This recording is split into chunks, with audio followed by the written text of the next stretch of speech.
मूंग been में yellow mosaic जो एक डिसीज होती है जिससे पत्ते पीले पड़ जाते हैं, उसका कंट्रोल कैसे करें, आज मैं इसी बात पे चर्चा करूंगा। ये रोग किस कारण होता है, किससे होता है, और हमारी फसल में ये रोग लग गया है तो इसके लिए हम कौन सी दवाइयां अपने फसल पे डालें ताकि इसका हम कंट्रोल कर सकें। तो आप ये जब पूरा वीडियो देखेंगे तो आपको इस रोग के बारे में और इसके बचाव के बारे में पूरी तरह जानकारी मिलेगी। मूंग का ये जो येलो मोजैक वायरस रोग है, ये एक वायरस की वजह से होता है।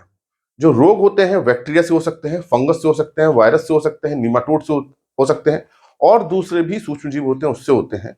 सामान्यतः ये 3-4 प्रकार के सूक्ष्म जीवों से होते हैं। बैक्टीरिया से जो रोग होते हैं उसके लिए दवाइयां हैं, फंगस से जो होते हैं उसके लिए भी दवाइयां हैं, निमाटोड के लिए भी दवाइयां हैं, लेकिन वायरस को मारने के लिए कोई दवाई नहीं होती है, क्योंकि वायरस सजीव और निर्जीव दोनों की श्रेणी में आता है। ये लिविंग नॉन लिविंग में रहता है। पौधों की कोशिकाओं में होता है तो ये लिविंग हो जाता है, और जब बाहर होता है तो नॉन लिविंग हो जाता है। तो सीधे सीधे कोई ऐसी दवा नहीं है जो वायरस को मार सके। जो कवक फंगस होती है उसको मारने के लिए फंजीसाइड होते हैं। बैक्टीरिया को रोकने के लिए भी बहुत सारी एंटीबायोटिक दवाइयां होती हैं। लेकिन समस्या वायरस के रोगों के साथ होती है, क्योंकि वायरस को मारने की कोई सीधी दवा नहीं होती। इस कारण से ये जो वायरस से होने वाली जो रोग होते हैं बहुत खतरनाक होते हैं, और इनको रोकना भी बड़ा मुश्किल हो जाता है अगर हमें समय से इसका नियंत्रण ना करें। ये जो येलो मोजैक वायरस है, पहले इसके बारे में जानिए। ये वायरस क्या होता है, पत्तियों की सेल में चला जाता है, कोशिकाओं में चला जाता है और वहां ये मल्टीप्लाई होता है। इस कारण से पत्तियां सिकुड़ने लगती हैं, पीली हो जाती हैं, और जब पत्तियां पीली होती हैं तो उनमें प्रकाश संश्लेषण की क्रिया बहुत कम हो जाती है और पौधे की वृद्धि रुक जाती है। पत्तियां सिकुड़ने लगती हैं, पीले पीले पहले चकत्ते पड़ते हैं, फिर पूरी पत्ती पीली पड़ती है, फिर सूखने लगती है और पूरी पत्ती सूख जाती है। पौधा की जो जितनी भी एक्टिविटी है रुक जाती हैं, और अगर फलियां निकलती हैं तो बहुत छोटी रह जाती हैं। दाना बिल्कुल ना के बराबर बनता है, तो पूरी फसल चौपट होने का इसमें आसार रहता है। तो इसका शुरू में ही हमें कंट्रोल कर लेना चाहिए। अब ये वायरस फैलता कैसे है? वायरस अपने आप नहीं जाता। जैसे फंगस या बैक्टीरिया है वो हवा से पानी से जाके इन्फेक्ट कर देती हैं। वायरस अपने आप नहीं जाता है। वायरस को ले जाने के लिए किसी कीट की जरूरत होती है, किसी इंसेक्ट की जरूरत होती है। अब पत्ती, इसको ऐसा समझिए कि ये फसल की हमारी पत्ती है और इसके अंदर वायरस है, ये वायरस पड़े हुए हैं, और ये दूसरी पत्ती है मान लीजिए, तो ये वायरस इस पत्ती में सीधे नहीं जाएगा। अब मान लीजिए यहाँ पे कोई एक इंसेक्ट आता है और वो इस पत्ती का रस चूसता है, और रस चूसने से क्या होता है, वो रस जब इसकी शरीर में जाता है कीड़े के, वो वायरस इस शरीर के कीड़े में आ गया। अब ये उड़ करके यहां आया ये कीड़ा, अब इसने फिर चूसा, पत्ती का रस लिया, तो जो इसके अंदर को जो वायरस था वो निकल के अब यहाँ इस पत्ती में आया था तो इस पत्ती में फैल गया। फिर कोई दूसरी पत्ती है, वो ये कीड़ा उड़ के यहाँ आया तो इसके जो कीट है उसके माध्यम से यहाँ आ गया, तो कीट इसको फैलाते हैं। तो यहाँ पे जो मूंग बीन का येलो मोजैक वायरस है उसको फैलाती है व्हाइट फ्लाई, सफेद मक्खी जिसे हम कहते हैं। व्हाइट फ्लाई इस रोग को फैलाती है। तो इसका मतलब यह है कि अगर हमने सफेद मक्खी का नियंत्रण कर लिया तो यह रोग भी रुक जाएगा। अब जब सफेद मक्खी होती है वो रस चूसती है, उसमें प्रोप्सिस, उसके जो माउथ पार्ट होते हैं वो नीचे जाते हैं, पतली नली टाइप की होती है, वो शक करने के लिए, इसका रस चूसने के लिए अंदर जाती है, और इस प्रोसेस जो होती है, नली जो होती है, इसके माउथ पार्ट, इसके सेल सेट, मतलब इसमें जो रस है उस रस के साथ वायरस भी उसमें आ जाता है, और फिर उड़ करके दूसरी पत्तियां पे आती है तो दूसरी पत्ती पे फैल जाता है। तो जहां जहां व्हाइट फ्लाई जाएगी वहां वहां ये रोग फैलेगा। इसका मतलब व्हाइट फ्लाई को रोकना बहुत जरूरी है। अब ये सफेद मक्खी क्या रहती है, नीचे की साइड पे ज्यादा रहती हैं, सफेद रहती हैं, आप देखेंगे ट्रायंगुलर त्रिभुजाकार टाइप की होती हैं, बहुत सारी होती हैं, आप पत्ती हिलाएंगे तो एकदम से उड़ेंगी। तो ये इसके चाहे वयस्क हो चाहे इसका छोटा रूप है, पत्तियों का रस चूसता है। तो अब ये देखिए, रस चूसने से भी पत्ती खराब हो रही है, दूसरा वायरस भी फैला रहा है, तो इससे बहुत नुकसान हो रहा है। तो पत्ती क्या होगी, सिकुड़ने लगेगी, पीली हो जाएगी, पौधा छोटा रह जाएगा, जैसे मैंने अभी आपको बताया, प्रकाश संश्लेषण की क्रिया रुक जाएगी और पौधे छोटे रह जाएंगे, और फलियां बीज बहुत कम बनता है। तो बड़ा खतरनाक रोग है। तो इसके लिए हमें जो उपाय करना है, या तो हम ये उपाय कर सकते हैं शुरू में ही कि हम जो रेसिस्टेंट वैरायटी आती है इस रोग के लिए, येलो मोजैक वायरस की जो रेसिस्टेंट वैरायटी होती है अपने क्षेत्र की जो रिकमेंडेड, उसी को बोना चाहिए। उसके बाद भी अगर ये आ रहा है तो फिर हमें कुछ दवाइयों का प्रयोग करना चाहिए, और वो दवाइयों का प्रयोग करना चाहिए इस कीट को रोकने के लिए। तो वायरस के डिसीज को यहाँ रोकने के लिए हमें इंसेक्टिसाइड, कीटनाशी का प्रयोग करना पड़ेगा। किसी आप फंजीसाइड को न डालें, किसी बैक्टीरिया मारने वाली दवा को न डालें, किसी हर्बिसाइड को ना डालें, आपको क्या डालना है, वो कीटनाशी इंसेक्टिसाइड डालना है जो व्हाइट फ्लाई को रोके। तो आपको ध्यान ये रखना है कि ये वायरस तभी रुकेगा जब आप इसका जो वेक्टर है, इसको वेक्टर बोलते हैं, जो वायरस को ले जा रहा है, वेक्टर मतलब जो किसी चीज को ले जाता है वो वेक्टर है। तो इसके लिए जो वेक्टर है, वायरस के लिए जो वेक्टर है वो है व्हाइट फ्लाई। जब तक आप सफेद मक्खी का नियंत्रण नहीं करेंगे ये रोग नहीं रुकेगा। आपको करना क्या है कि जैसे ही ये रोग अपने फील्ड में आता है तो सबसे पहले तो ऐसे पौधों में कि वायरस है उसके अंदर, अब वहां से फैल सकता है, तो ऐसे पौधों को शुरू में ही आप निरीक्षण कीजिए अपने खेत के अंदर और उखाड़ लीजिए ऐसे पौधों को, क्योंकि उसके अंदर वायरस है और गड्ढे में दबा दीजिए। तो ऐसे पौधों को शुरू में पहचान लेंगे आप तो उसके फैलने की संभावना कम हो जाएगी। उसके बाद मान लीजिए फैल जाता है, तब आपको सफेद मक्खी को रोकने के लिए कीटनाशी डालने पड़ेंगे। मैं उन कीटनाशी का वो केमिकल नेम लिख रहा हूं, बाजार में बहुत नाम से आते हैं, यहां मैं जो बता रहा हूं ये जो है इमिडाक्लोप्रिड, इसको आप नोट कर लीजिए इन दवा को, और इन्हीं को लेना है। इमिडाक्लोप्रिड ये जो दवा आती है 17.8 SL इसमें आएगी। SL मतलब सॉल्युबल लिक्विड है, लिक्विड में होगी। तो इस दवा को आपको छिड़काव करना है और ये दवा आपको लेनी है कितनी, 0.2 मिलीलीटर 1 लीटर पानी में मिलानी है, इस हिसाब से लेनी है। तो आपको 500 लीटर पानी लेना है, लगभग 500-600 भी हो सकता है फसल के हिसाब से। 500 लीटर पानी में फिर ये हमारी दवा कितनी हो जाएगी, ये हो जाएगी 100 ml। तो आप 500 लीटर पानी में 100 ml दवा को, मिलीलीटर दवा को चाहिए और छिड़काव कर लीजिए। 600 लीटर पानी में ले सकता है तो आप 600 को 0.2 से कर लेंगे तो 120 मिलीलीटर दवा आ जाएगी। तो इसका आपको छिड़काव करना है। दवा आप नोट कर लीजिए, इमिडाक्लोप्रिड 17.8 SL, इसको आपको ध्यान रखना है क्योंकि इसके भी कई फॉर्मुलेशन आते हैं।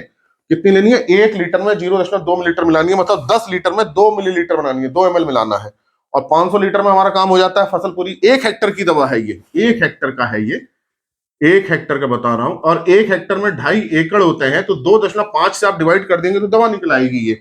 तो ये 2.5 मतलब 1 एकड़ के लिए पानी हो गया 200 लीटर और दवा हो गई 40 ml।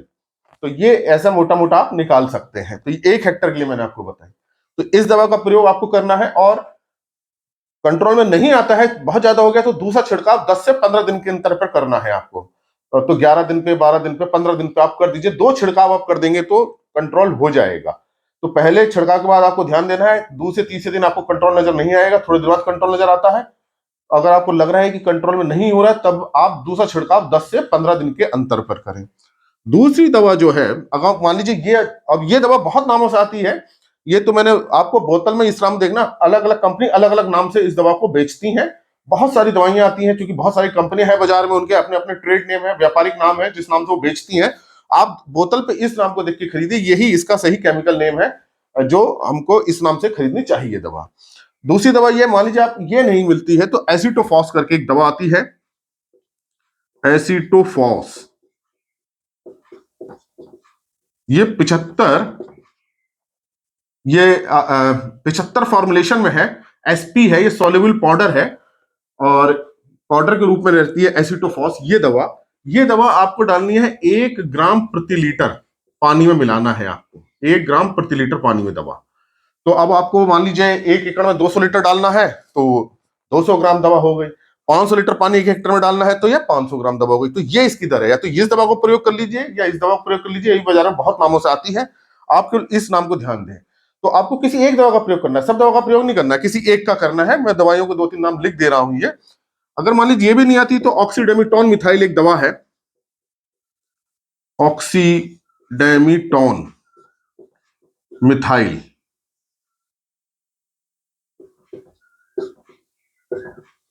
ये 25 EC में आती है और ये आप देखेंगे तो ये बाजार में बहुत जो कॉमन नाम से मिलती है वो मेटासिस्टॉक्स के नाम से आती है। ये कंपनी का जो बाजार का नाम है वो मेटासिस्टॉक्स नाम से है, लेकिन ये सही केमिकल नेम ये है। ये आपको दवा प्रयोग करनी है 2 मिलीलीटर प्रति लीटर पानी की दर से। तो 1 लीटर में आपको मिलाना है 2 मिलीलीटर। तो 1 हेक्टर में 200 लीटर पानी ले रहे हैं तो कितनी हो जाएगी, 400 ml। तो ये आप दर जरूर नोट कर लीजिए। अगर ये दवा नहीं मिलती तो फिर इसका प्रयोग करना है, और 2 स्प्रे करने हैं। पहले स्प्रे में कंट्रोल नहीं होता तो दूसरा स्प्रे आपको करना चाहिए। और इसके बाद भी जो, अगर आपके पास नीम ऑयल है, नीम तेल है आपके पास, जो 3000 ppm का आता है, 3000 ppm वाला जो आता है, इसका प्रयोग आप कर सकते हैं 20 मिलीलीटर ये नीम के तेल को 1 लीटर पानी में मिला लीजिए और तब इसका आप छिड़काव कर दीजिए। तो मान लीजिए ये कोई दवा नहीं मिलती है, नीम का तेल मिलता है, तो आप इसके 2-3 छिड़काव कर सकते हैं। 1 लीटर पानी में 200 मिलीलीटर दवा मिलानी है, उस हिसाब से आपको इसका छिड़काव करना है। और ये भी एक दवा और आती है ट्राइजाफॉस, उसका भी प्रयोग आप कर सकते हैं। ये केमिकल है ट्राइजाफॉस, ये जो है 40 ईसी में आता है। ईसी का मतलब इमल्सिफाइड कंसंट्रेट है, ये भी लिक्विड में होता है। और ये भी आपको 2 मिलीलीटर प्रति लीटर की दर से प्रयोग करना है। प्रति लीटर यहां पानी है, ये प्रति लीटर पानी।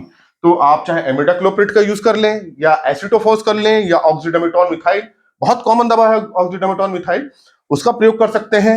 या आप नीम के तेल का प्रयोग कर सकते हैं, या ट्राइजोफॉस 40 EC जो 2 मिलीलीटर आपका प्रयोग कर सकते हैं। दर आपको ध्यान रखनी है कि हर दवा की जो दर है वो अलग अलग है। तो ये आपको ध्यान रखना है कि 1 लीटर में इसको मिलाना है, और 500 लीटर में, ये 500 लीटर पानी हमारा होता है 1 हेक्टर के लिए, 500 लीटर पानी।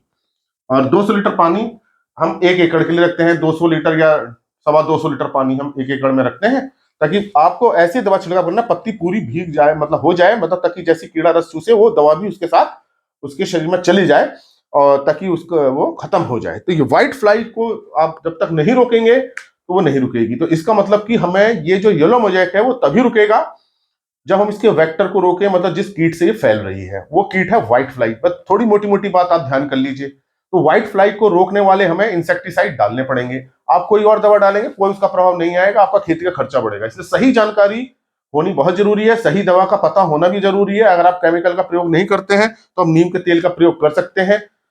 इसको आप जितने जल्दी कंट्रोल कर लेंगे उतना आपका बचाव होगा, उतनी अच्छी आपकी उपज मिलेगी। अगर आप इसका कंट्रोल बहुत देर से करते हैं तो बहुत ज्यादा कमी आ जाएगी, फिर इसका कंट्रोल नहीं हो पाता है। वायरल की एक बार डिसीज लग गई, वायरस डिसीज एक बार हो गई, तो फिर उसको खत्म करना बड़ा मुश्किल है।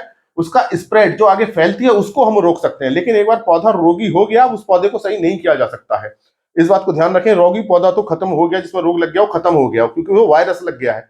अब दूसरे पौधों को हमें बचाना है ताकि उसमें रोग ना लगे, तो उन पौधों में ये रोग ना पहुंचे, इसलिए इस कीट का नियंत्रण करना जरूरी है। और जितने रोगी पौधे हैं सबको इकट्ठा कीजिए और गड्ढे में दबा दीजिए, तो उसका वायरस ताकि और आगे ना फैले। आशा है मेरी बात आपकी समझ में आई होगी कि जो मूंग में येलो मोज़ेक जो डिसीज है उसको कैसे हम रोक सकते हैं और कैसे फैलता है और ये क्यों होता है। आपने पूरा वीडियो देखा होगा तो इसकी निश्चित रूप से पूरी जानकारी आपको मिली होगी। और भी किसान भाइयों को ये वीडियो पहुंचाइए ताकि वो सही बात जान सकें, कैसे इस रोग को रोकें। बड़ा खतरनाक रोग है, कौन कौन से वास्तव में इसके लिए जो केमिकल है जो प्रभावी है, कितनी डोज होनी चाहिए, और कैसे हम इसका नियंत्रण कर सकते हैं, या आप इसका पूरा जान सकते हैं। इसके लिए आप कृषि किसान प्लेलिस्ट भी देखिए ताकि आपको और अच्छी जानकारी मिल सके कृषि की। और अगर चैनल सब्सक्राइब नहीं किया है तो सब्सक्राइब कीजिए। धन्यवाद।